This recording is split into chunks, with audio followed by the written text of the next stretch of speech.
She was an Olympics child prodigy who could never say what Simone Biles did. No.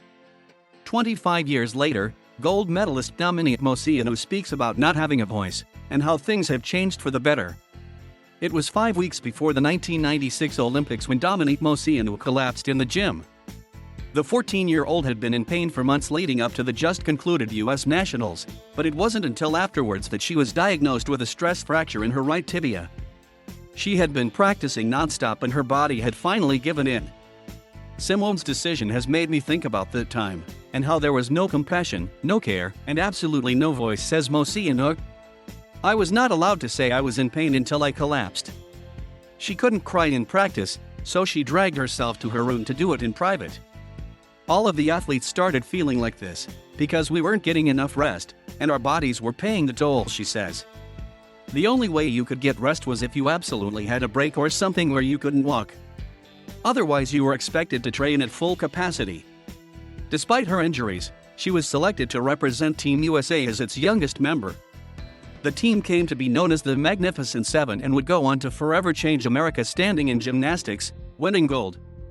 But Moceanu had to persist through injuries at each event to help them get there.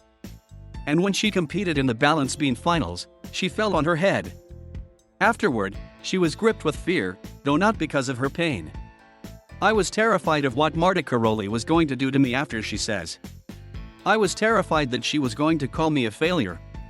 She remembers holding onto the beam, telling herself not to let her feet touch the ground and finish strong. At least she landed on her head and didn't fall all the way on the ground, she told herself. Looking back, she says, I never could say anything anyway. I didn't even care about my well-being, to be honest, because no one cared about it ever. Today, the picture looks better, she says, and it's clear that things have changed. Biles' decision to withdraw from all but the balance beam finals events at the Tokyo Games simply wasn't an option in 1996, Moceanu says. Having a choice of changes everything. Like many athletes, she applauded Biles' decision to step back from Olympics events after the gymnast became deeply disoriented on a vault during the team qualifiers. It's not worth risking your body and your mind, Moceanu says. Good for her to step up, recognize it and say, I am unsure of myself right now, I do not feel safe, nor do I want to jeopardize Team USA and a medal, because if I keep doing what I just did on the vault, that's not going to end well. Today, Moceanu is an advocate for gymnasts and has testified before the U.S. Senate Judiciary Committee in support of a bill to protect young athletes.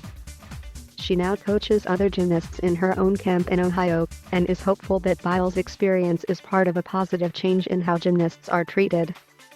I think we're on the right track, she says. We have a long way to go, but we're discussing things, we're being open to these kinds of adjustments and changes. It's going to be a constant work because old habits die hard, but I think if we continue to work on it, we continue to make it front and center, and always make sure that you know that compass is guiding us in the right way, we can definitely make those changes.